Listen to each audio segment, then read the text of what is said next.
Humans evolved in a world of giants, where small, upright primates stepped on a plains ruled by tusks, horns, claws, and teeth far larger than their own hands. The air shook with mammoth trumpets and the low thunder of hooves, and in the shadows lurked saber-toothed cats and giant hyenas, ready to test any weakness.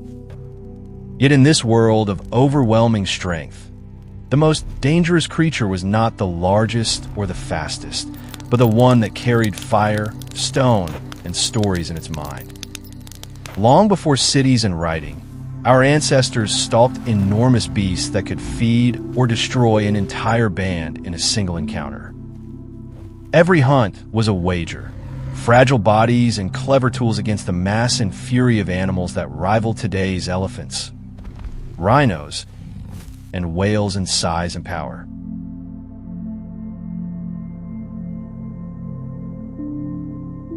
Victory meant warmth, shelter, survival. Failure meant broken bones, hunger, or death. Across hundreds of thousands of years, those wagers rewrote the balance of power. This is the story of prehistoric humans and the beasts they hunted, the long, tense struggle that turned a vulnerable primate into an apex predator and left the world's great animals forever changed. In the deep past of Africa, early hominins walked out into open savannas dotted with carcasses and bones. They were not yet dominant hunters. Lions, saber-toothed cats, and giant hyenas arrived first, bringing down massive antelopes and other large herbivores. Only when the big predators had eaten their fill did humans move in, clutching simple stone flakes to slice meat from bones and crack them open for marrow. These early humans survived through timing, nerve, and numbers rather than strength. Alone, they were no match for a big cat. Together, shouting, throwing stones, wielding sharpened sticks and fire, they could challenge even powerful scavengers. Their role began as that of opportunistic followers, more like vultures or jackals than like lions. Stone tools grew sharper and more specialized. Hominins learned to read signs of opportunity, circling vultures, the smell of blood on the wind, distant squabbles of carnivores at a kill. They also learned to defend their prize, standing shoulder to shoulder to keep hyenas at bay, much as modern people in Arctic communities guard whale carcasses from bears and foxes. As meat and fat became more central to their diet, bodies and brains changed. Nutrient-rich food supported larger brains and longer childhoods, giving young more time to learn tracking, tool-making, and cooperation. Gradually, the line between scavenging and hunting blurred. Skills once used to find and steal leftovers turned toward choosing and confronting prey. By the time fully modern humans emerged and began to disperse from Africa, they were no longer just cleaning up after other predators. They were organized, tool-using hunters, ready to test themselves against the largest animals their new lands could offer. Far to the north, ice sculpted the land into a harsh mosaic of glaciers and windswept steppe. Between the frozen walls stretched open grasslands and sparse forests, home to the titans of the Ice Age. Woolly mammoths, mastodons in wooded regions, giant bison, shaggy rhinoceroses, and hulking ground sloths. To walk among them would be to stand in a living herd of moving walls, as overwhelming as watching a modern whale rise beside a small boat. In these cold environments, plant foods were scarce for much of the year. Meat and fat from large mammals became essential. Mammoths and mastodons were walking storehouses of calories. Multi-ton animals wrapped in insulating fat and fur. Bringing one down was incredibly risky, but a successful kill could feed and shelter an entire group for weeks. Flesh, fat, hides, bones, and tusks all had uses: food, fuel, shelter frameworks, clothing, and tools. Hunters learned the patterns of the herds, regular migration corridors, river crossings, seasonal feeding grounds. They watched for old, injured, or isolated animals. They used the landscape itself as a weapon, steering herds toward bogs, ravines, or unstable slopes. Working together, they harried and exhausted their quarry, much like modern cooperative hunters who tire out large prey with repeated attacks. Archaeological kill sites show repeated spear thrusts, strategic cuts at joints, and bones split cleanly from marrow. These are the signatures of experienced hunters, not desperate amateurs. Mammoths were central to their world, much as cattle or reindeer are to some modern pastoralists. Their bones supported structures. Their ivory carried carvings and symbols. Their image lodged in memory and perhaps myth. Yet every success subtly changed the future. Mammoths and other giants reproduced slowly, with long pregnancies and few calves. A new predator that could plan, coordinate, and steadily target adults placed pressure that these animals had never faced before. Hunt by hunt, generation by generation, humans were learning to thrive in the Ice Age, while slowly tightening the noose around the largest creatures of that frozen world.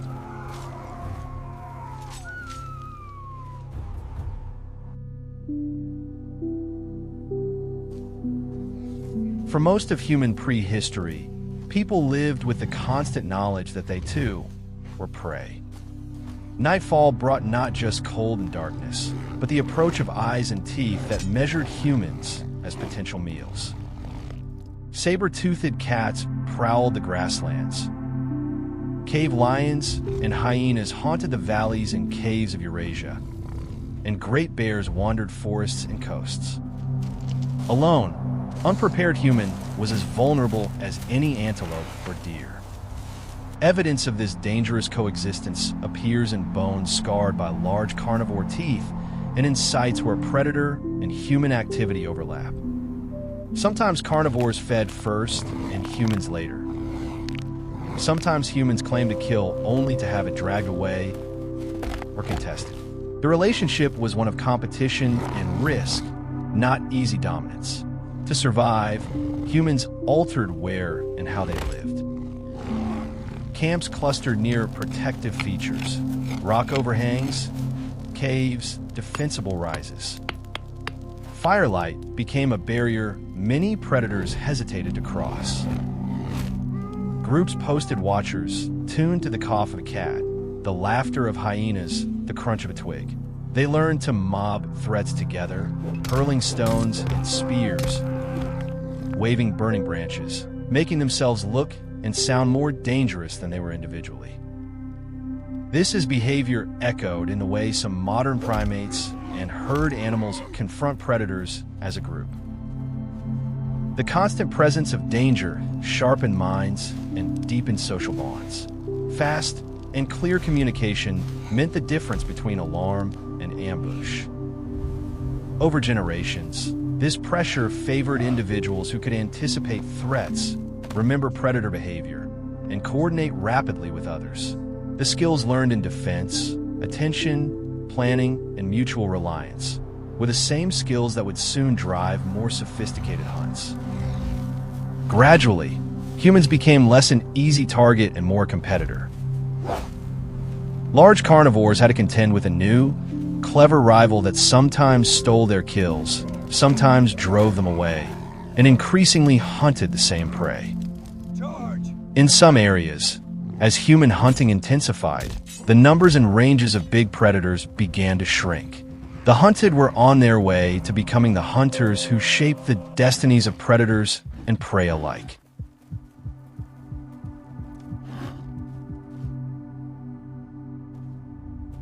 Human ascent as an apex hunter is the story of turning thought into reach. Early sharpened sticks and stone flakes required close contact with dangerous animals. Over time, stone points, thrusting spears, and thrown weapons extended the safe distance. Later, tools like spear throwers and, Much later still, bows and arrows gave hunters the power to strike from beyond the immediate range of horns, hooves, and tusks. With each step, risk declined and effectiveness grew. But tools on their own were only part of the transformation. The real power lay in how humans used them together. Hunters shared knowledge about terrain, weather, and animal habits. They discussed where herds crossed rivers, where they sheltered from storms, where predators tended to lurk. Before a hunt, roles were assigned and routes imagined. This deliberate planning set them apart from even the most sophisticated non-human hunters. Human bodies adapted in parallel. Efficient sweating and long legs supported persistence hunting, following animals until they overheated or tired. Strong, flexible shoulders and fine motor control in the hands allowed accurate throwing. Compared with a big cat's explosive sprint, humans became endurance specialists and precise, long-range attackers. Socially, the hunt became a crucible of trust. A coordinated drive depended on everyone doing their part. A poorly timed move could turn prey into stampede and success into disaster. Afterward, retelling the story of the hunt served as both teaching and bonding. Mistakes and clever tactics alike became lessons for the next generation. This cycle of planning, action, and reflection is not far removed from how modern teams analyze complex operations or missions. Over thousands of years, humans refined a flexible, high-intelligence hunting strategy. They could shift targets from one large species to another, adjust tools to new environments, and develop new tactics rapidly. Unlike most predators, which specialize in narrow niches, humans became generalists at the top of the food chain, capable of preying on almost any large animal they encountered. In ecological terms, a new type of apex predator had arrived, one whose main weapon was the ability to imagine a different outcome and then make it real.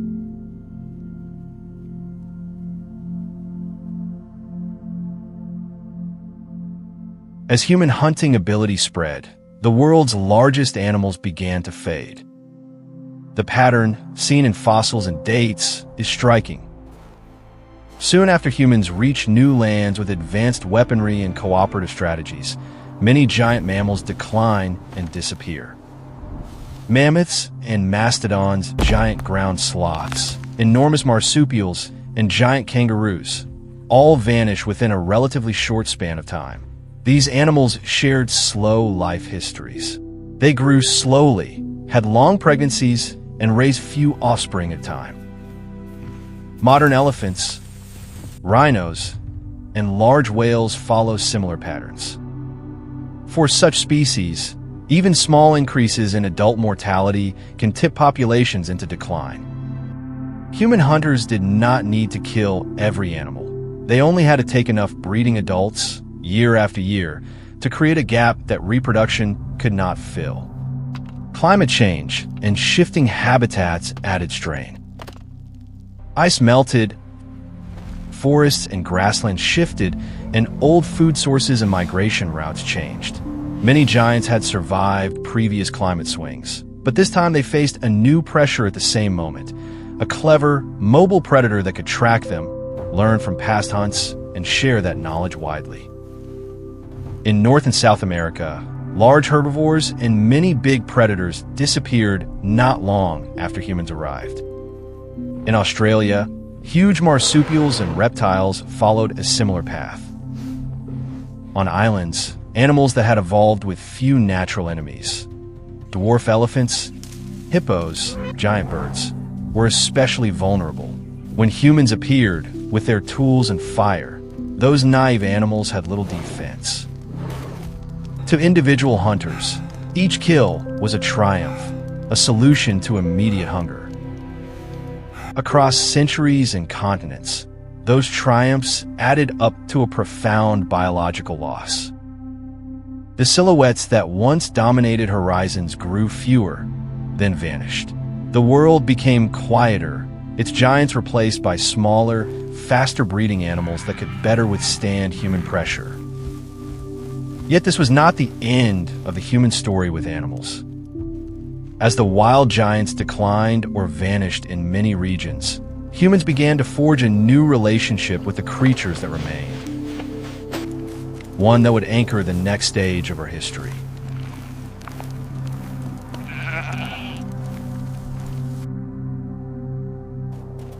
With many great wild beasts gone or scarce in certain regions, humans increasingly turned to smaller, more manageable animals. Wild sheep, goats, pigs, and the formidable aurochs that would become domestic cattle.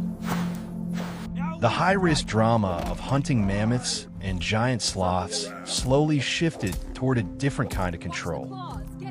Instead of chasing herds across vast territories, people began to guide them, then shape their lives from birth to death. At first, this may have meant loosely following and protecting wild herds, taking some animals while allowing others to breed. Over time, humans selected for traits they favored: calmer temperaments, better meat or milk, animals that tolerated close human presence. The relationship changed from hunter and hunted to keeper and herd, though the dependence ran both ways.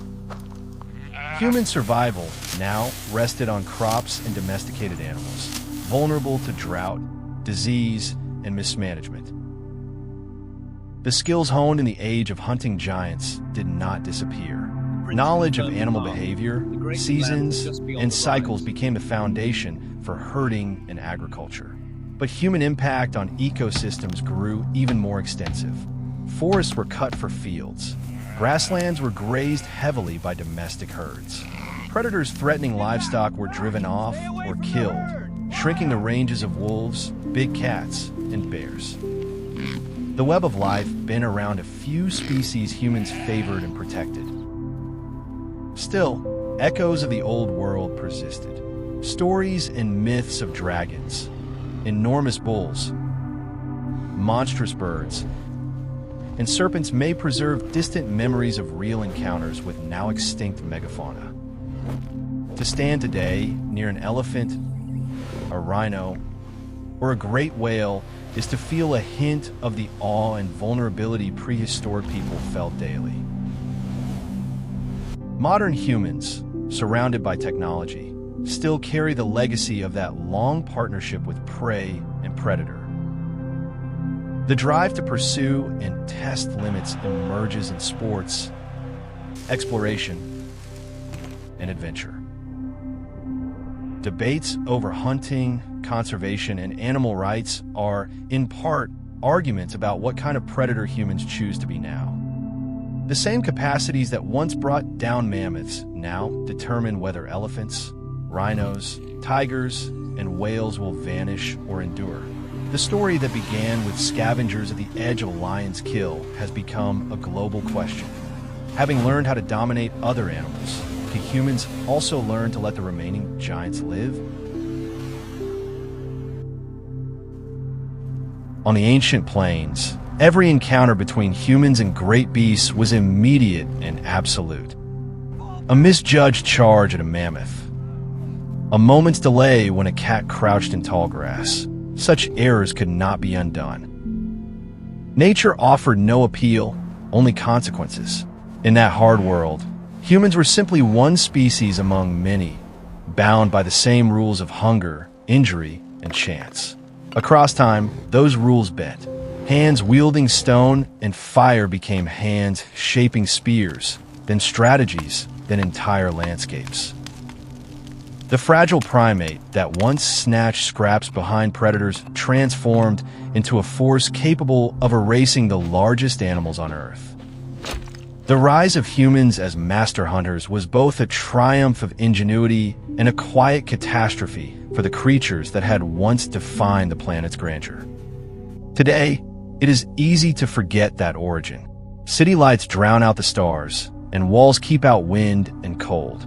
Yet a trace of that older world remains whenever a human stands before an elephant, watches a whale breach, or hears the distant howl of a wolf. In those moments, something ancient stirs, an awareness of scale, of danger, of kinship and responsibility. The story of prehistoric humans and the beasts they hunted is not just about power gained. It is about what that power cost and what it still costs. Having learned to bring giants down, humanity now faces a different test.